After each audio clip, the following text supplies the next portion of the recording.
নমস্কার বন্ধুরা, আপনারা দেখছেন Krishna kitchen blog. Krishna kitchen ব্লগে আপনাদের সবাইকে স্বাগত। আশা করি আপনারা সকলে ভালো আছেন এবং সুস্থ আছেন। আবারও আমি চলে এসেছি নতুন একটি রেসিপি নিয়ে। রেসিপিটি হলো ঘি করলা বা কাঁকরোলের নিরামিষ পদ। রেসিপিটি সম্পূর্ণ দেখার জন্য অনুরোধ রইল। আর আমার চ্যানেলে নতুন বন্ধু হয়ে থাকলে চ্যানেলটিকে সাবস্ক্রাইব করে পাশে থাকবেন এবং পাশে থাকা বেল আইকনটি ক্লিক করবেন। নতুন কোনো ভিডিও আপলোড করার সঙ্গে সঙ্গে নোটিফিকেশান পৌঁছে যাবে আপনাদের কাছে। আর রেসিপিটি ভালো লাগলে লাইক, শেয়ার, কমেন্ট করবেন। তাহলে শুরু করা যাক আজকের রেসিপি, ঘি করলা বা কাঁকরোলের নিরামিষ পদ। দেখুন বন্ধুরা, এখানে আমি আগে থেকে ঘি করলা কেটে ধুয়ে রেখেছি। এখানে আমি গোল গোল করে কেটে নিয়েছি, আপনারা নিজের পছন্দ মতো কেটে নিতে পারেন। এবার একটা মিক্সি জার নিয়ে মশলা তৈরি করে নেব। পোস্ত দেব 1 চামচ, সাদা সরিষা দেব 1 চামচ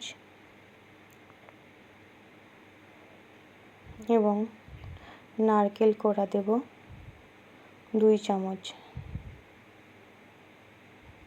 আর 2টো এলাচ দেব আর কাঁচা লঙ্কা দেব 5টা।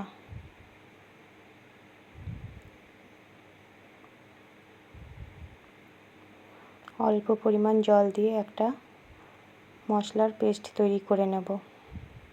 দেখুন এখানে আমি আগের থেকেই গ্যাস অন করে কড়াই বসিয়ে রেখেছি। কড়াই গরম হয়ে গেছে, পরিমাণ মতো সরিষার তেল দেব, 1/2 চামচ গোটা জিরে ফোড়ন দেব।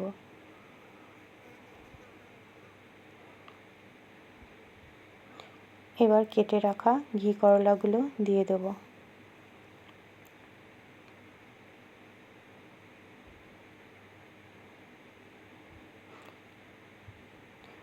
ভালো করে একটু নাড়াচাড়া করে নেব।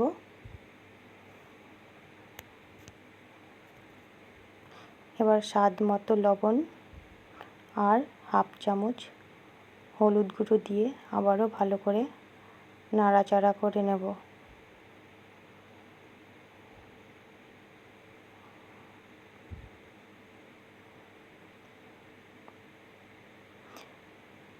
এবার একটা ঢাকা দেব। 5 মিনিট বাদ ফিরে আসলাম। দেখুন ঘি করলাগুলো প্রায় লাল লাল করে ভাজা হয়ে গেছে, ভালো মতোই ভাজা হয়ে গেছে।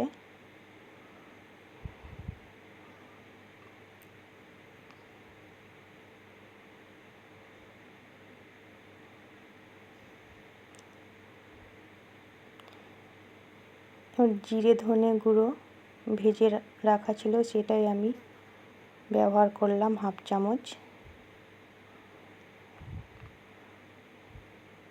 আমার এই জিরে ধনে গুঁড়ো আগের থেকেই করা ছিল।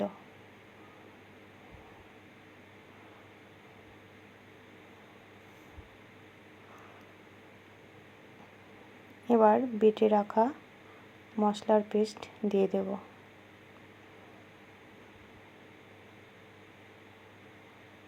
অল্প পরিমাণ আরও জল দিলাম।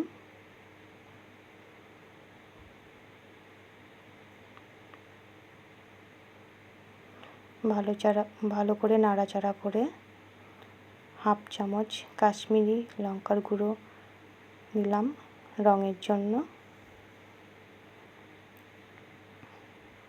আবারও আমি ভালো করে নাড়াচাড়া করে দেব।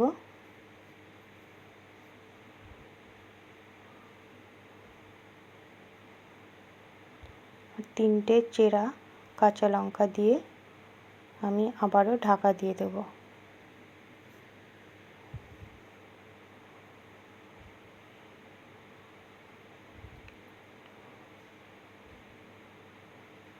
বেশ কিছুক্ষণ ফোটার পর আমি ফিরে আসলাম। দেখুন ঘি করলা প্রায় আমার তৈরি হয়ে গেছে বা সেদ্ধ হয়ে গেছে। স্বাদের জন্য হাফ চামচ চিনি দিলাম আর হাফ চামচ ঘি দিলাম। আবারও আমি ভালো করে নাড়াচাড়া করে দেব। তৈরি হয়ে গেছে ঘি করলার নিরামিষ পদ।